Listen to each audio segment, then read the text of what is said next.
হযরত Junaid Baghdadi রহমাতুল্লাহি আলাইকে এক লোক বলল, হুজুর, গত 10 বছর যাবত আমি আপনার দরবারে থেকে আপনার খেদমত করছি, কিন্তু দুর্ভাগ্যের বিষয় আমি আজও পর্যন্ত আপনার কোনো কেরামতি দেখলাম না। যারা আল্লাহ তাআলার প্রিয় বান্দা, যারা আল্লাহর ওলি, তাদের তো কারামত থাকে, বিভিন্ন অলৌকিক কর্মকাণ্ড তাদের দ্বারা সংঘটিত হয়, কিন্তু আপনার তো কোনো কারামত আমি দেখলাম না। তখন জুনায়েদ বাগদাদী রহমাতুল্লাহি আলাই সেই লোকটিকে বলল, হে বৎস, তুমি কি গত 10 বছরে আমার কোনো কাজ সুন্নতের খেলাফ হতে দেখেছো?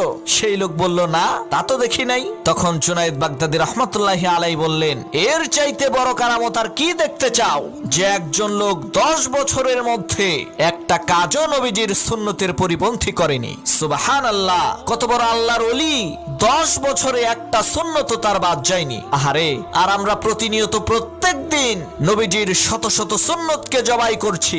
আল্লাহ আমাদেরকে ক্ষমা করুক।